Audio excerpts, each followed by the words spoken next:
4. Winston examinó la pequeña habitación en la tienda del señor Charrington. Junto a la ventana, la enorme cama estaba preparada con viejas mantas y una colcha raquítica. El antiguo reloj, en cuya esfera se marcaban las 12 horas, seguía con su tic-tac sobre la repisa de la chimenea. En un rincón, sobre la mesita, el pisapapeles de cristal que había comprado en su visita anterior brillaba suavemente en la semioscuridad. En el hogar de la chimenea había una desvencijada estufa de petróleo, una sartén y 2 copas, todo ello proporcionado por el señor Charrington. Winston puso un poco de agua a hervir. Había traído un sobre lleno de café de la Victoria y algunas pastillas de sacarina. Las manecillas del reloj marcaban las 7:20. Pero en realidad eran las 19:20. Julia llegaría a las 19:30. El corazón le decía a Winston que todo esto era una locura. Sí, una locura consciente y suicida. De todos los crímenes que un miembro del partido podía cometer, este era el de más imposible ocultación. La idea había flotado en su cabeza en forma de una visión del pisapapeles de cristal reflejado en la brillante superficie de la mesita. Como él lo había previsto, el señor Charrington no opuso ninguna dificultad para alquilarle la habitación. Se alegraba, por lo visto, de los dólares que aquello le proporcionaría. Tampoco parecía ofenderse, ni inclinado a hacer preguntas indiscretas al quedar bien claro que Winston deseaba la habitación para un asunto amoroso. Al contrario, se mantenía siempre a una discreta distancia, y con un aire tan delicado que daba la impresión de haberse hecho invisible en parte. Decía que la intimidad era una cosa de valor inapreciable, que todo el mundo necesitaba un sitio donde poder estar solo de vez en cuando. Y una vez que lo hubiera logrado, era de elemental cortesía, en cualquier otra persona que conociera este refugio, no contárselo a nadie. Y para subrayar en la práctica su teoría, casi desaparecía, añadiendo que la casa tenía 2 entradas, una de las cuales daba al patio trasero que tenía una salida a un callejón. Alguien cantaba bajo la ventana. Winston se asomó por detrás de los visillos. El sol de junio estaba aún muy alto, y en el patio central una monstruosa mujer sólida como una columna normanda, con antebrazos de un color moreno rojizo, y un delantal atado a la cintura, iba y venía continuamente desde el barreño donde tenía la ropa lavada hasta el fregadero, colgando cada vez unos pañitos cuadrados que Winston reconoció como pañales. Cuando la boca de la mujer no estaba impedida por pinzas para tender, cantaba con poderosa voz de contralto. Era solo una ilusión sin esperanza, que pasó como un día de abril, pero aquella mirada, aquella palabra y los ensueños que despertaron me robaron el corazón. Esta canción obsesionaba a Londres desde hacía muchas semanas. Era una de las producciones de una subsección del Departamento de Música con destino a los proles. La letra de estas canciones se componía sin intervención humana en absoluto, valiéndose de un instrumento llamado versificador. Pero la mujer la cantaba con tan buen oído que el horrible sonsonete se había convertido en unos sonidos casi agradables. Winston oía la voz de la mujer, el ruido de sus zapatos sobre el empedrado del patio, los gritos de los niños en la calle, y a cierta distancia, muy débilmente, el zumbido del tráfico, y sin embargo su habitación parecía impresionantemente silenciosa gracias a la ausencia de telepantalla. Signo de exclamación. ¡Qué locura! ¡Qué locura!, pensó Winston. Era inconcebible que Julia y él pudieran frecuentar este sitio más de una semana sin que los casaran.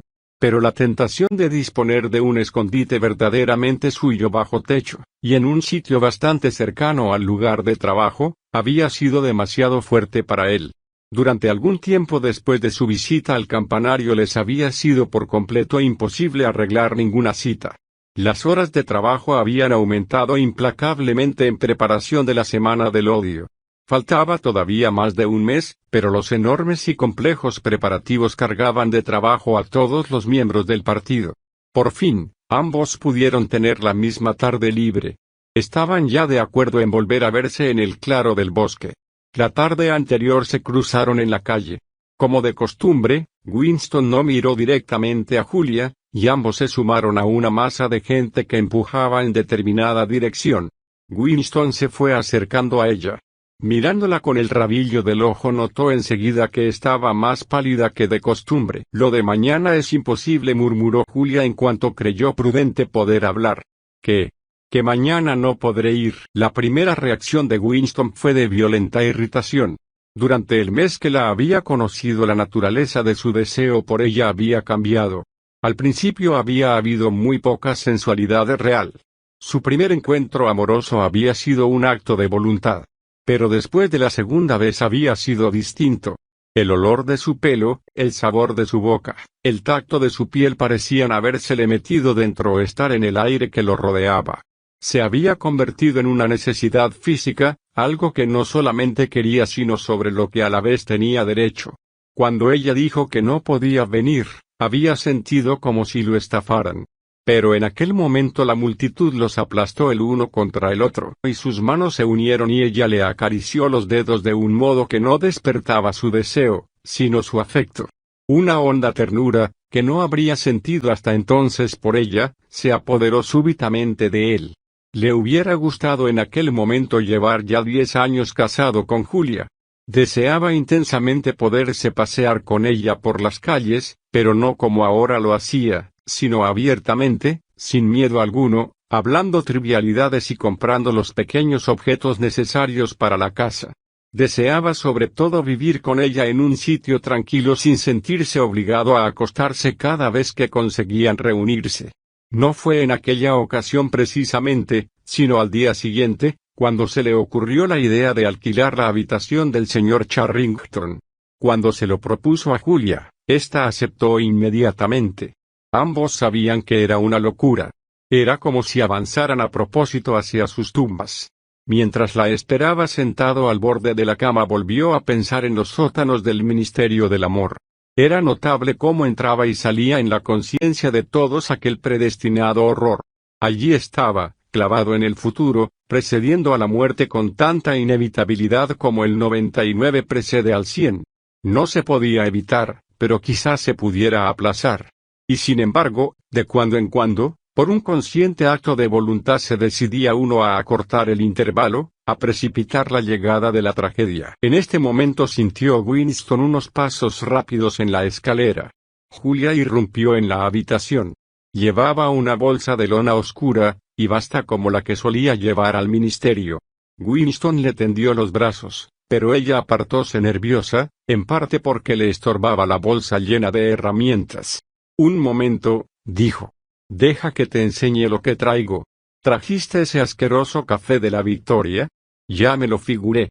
Puedes tirarlo porque no lo necesitaremos. Mira. Se arrodilló, tiró al suelo la bolsa abierta y de ella salieron varias herramientas, entre ellas un destornillador, pero debajo venían varios paquetes de papel. El primero que cogió Winston le produjo una sensación familiar y a la vez extraña.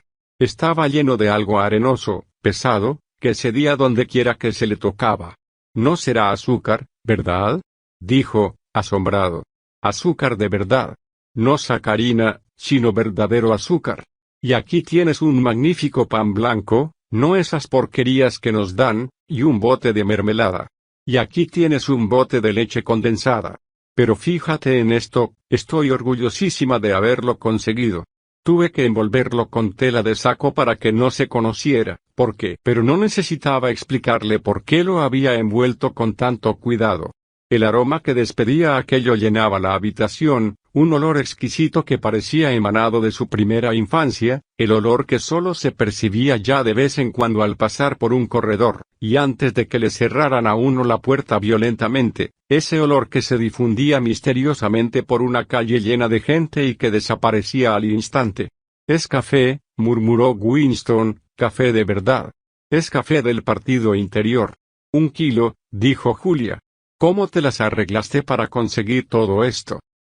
Son provisiones del partido interior. Esos cerdos no se privan de nada.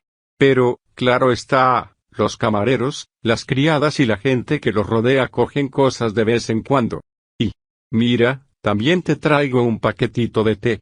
Winston se había sentado junto a ella en el suelo. Abrió un pico del paquete y lo olió. Té auténtico. Últimamente ha habido mucho té. Han conquistado la India o algo así, dijo Julia vagamente. Pero escucha, querido, quiero que te vuelvas de espalda unos minutos. Siéntate en el lado de allá de la cama. No te acerques demasiado a la ventana. Y no te vuelvas hasta que te lo diga. Winston la obedeció y se puso a mirar abstraído por los visillos de muselina. Abajo en el patio la mujer de los rojos antebrazos seguía yendo y viniendo entre el lavadero y el tendedero. Se quitó 2 pinzas más de la boca y cantó con mucho sentimiento. Dicen que el tiempo lo cura todo, dicen que siempre se olvida, pero las sonrisas y lágrimas a lo largo de los años me retuercen el corazón. Por lo visto se sabía la canción de memoria.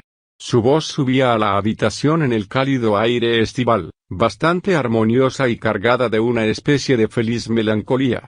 Se tenía la sensación de que esa mujer habría sido perfectamente feliz si la tarde de junio no hubiera terminado nunca, y la ropa lavada para tender no se hubiera agotado. Le habría gustado estarse allí 1000 años tendiendo pañales y cantando tonterías. Le parecía muy curioso a Winston no haber oído nunca a un miembro del partido cantando espontáneamente y en soledad. Habría parecido una herejía política, una excentricidad peligrosa, algo así como hablar consigo mismo. Quizá la gente solo cantara cuando estuviera a punto de morirse de hambre. Ya puedes volverte, dijo Julia. Se dio la vuelta y por un segundo casi no la reconoció. Había esperado verla desnuda. Pero no lo estaba. La transformación había sido mucho mayor. Se había pintado la cara. Debía de haber comprado el maquillaje en alguna tienda de los barrios proletarios. Tenía los labios de un rojo intenso, las mejillas rosadas y la nariz con polvos.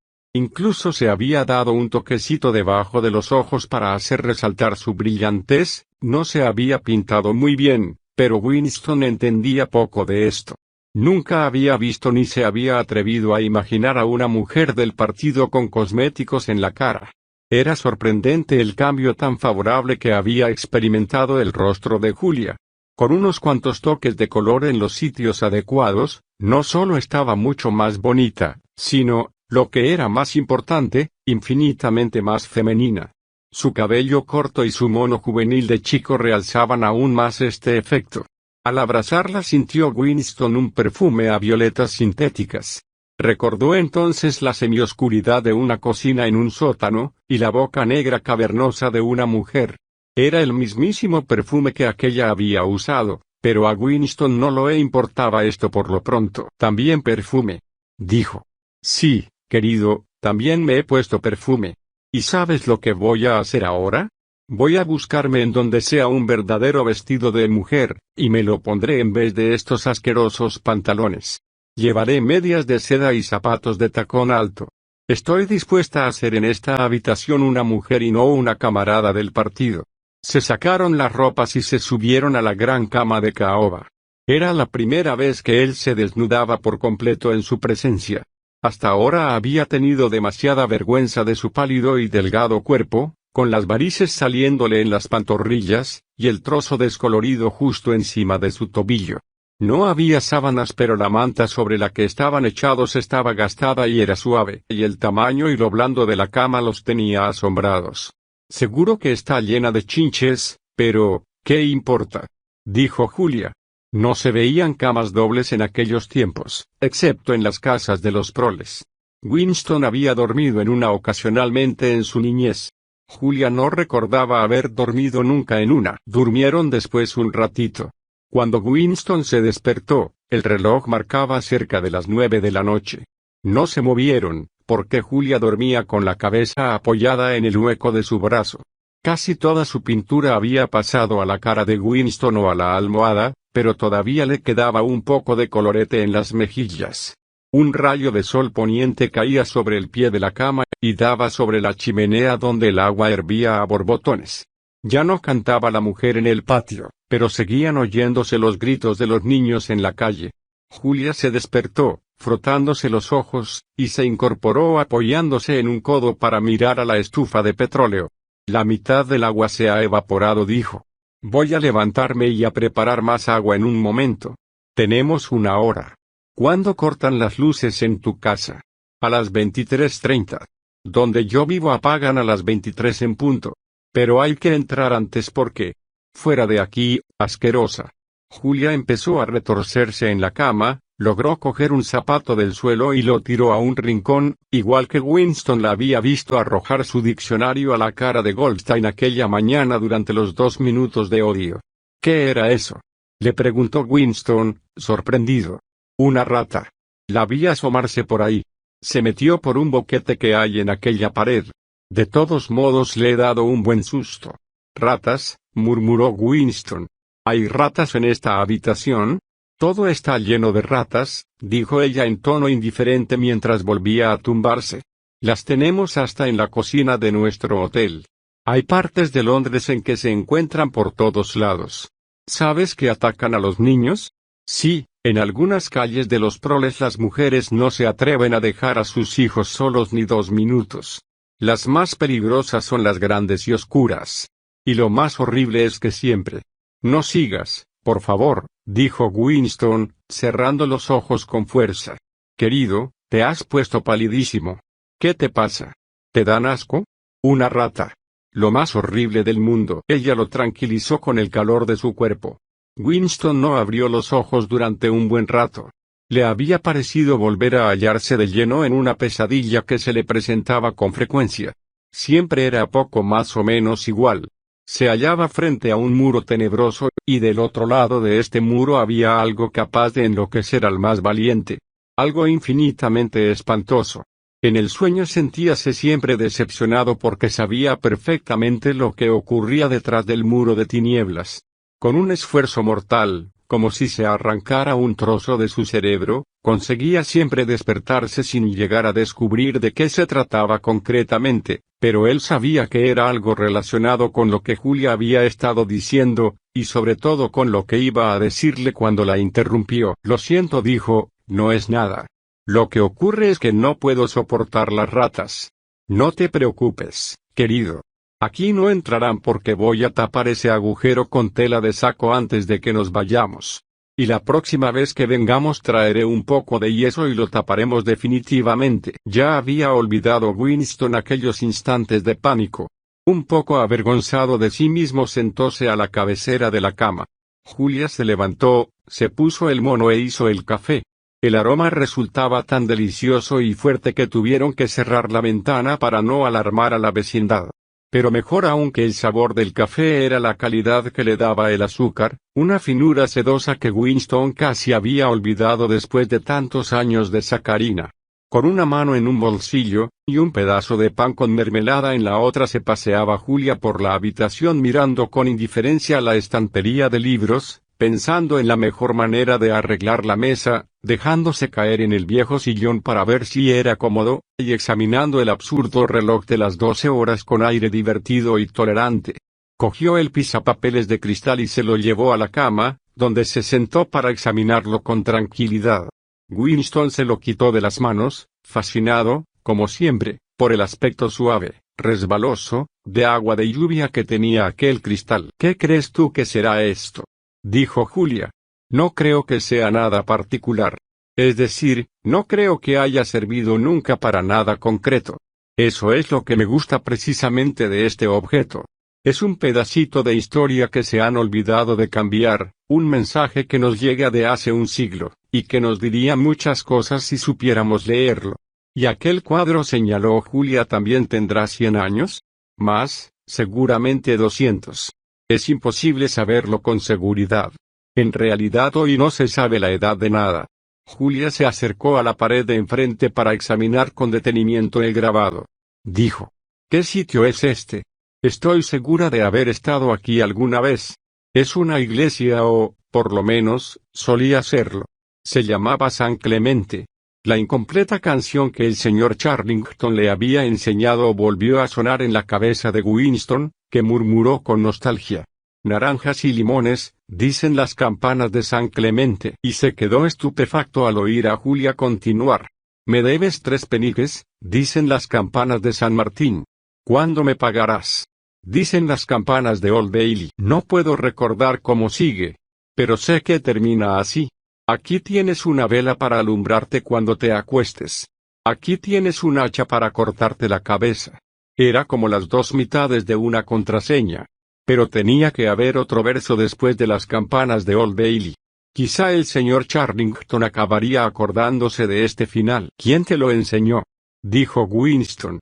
Mi abuelo. Solía cantármelo cuando yo era niña. Lo vaporizaron teniendo yo unos 8 años. No estoy segura, pero lo cierto es que desapareció. Lo que no sé, y me lo he preguntado muchas veces, es qué sería un limón, añadió. He visto naranjas. Es una especie de fruta redonda y amarillenta con una cáscara muy fina. Yo recuerdo los limones, dijo Winston. Eran muy frecuentes en los años 50 y tantos. Eran unas frutas tan agrias que rechinaban los dientes solo de olerlas. Estoy segura de que detrás de ese cuadro hay chinches, dijo Julia. Lo descolgaré cualquier día para limpiarlo bien. Creo que ya es hora de que nos vayamos. ¡Qué fastidio! Ahora tengo que quitarme esta pintura. Empezaré por mí y luego te limpiaré a ti la cara. Winston permaneció unos minutos más en la cama. Oscurecía en la habitación. Volvióse hacia la ventana y fijó la vista en el pisapapeles de cristal. Lo que le interesaba inagotablemente no era el pedacito de coral, sino el interior del cristal mismo. Tenía tanta profundidad, y sin embargo era transparente, como hecho con aire. Como si la superficie cristalina hubiera sido la cubierta del cielo que encerrase un diminuto mundo con toda su atmósfera. Tenía Winston la sensación de que podría penetrar en ese mundo cerrado, que ya estaba dentro de él con la cama de caoba, y la mesa rota y el reloj, y el grabado e incluso con el mismo pisapapeles. Sí, el pisapapeles era la habitación en que se hallaba Winston, y el coral era la vida de Julia, y la suya clavadas eternamente en el corazón del cristal.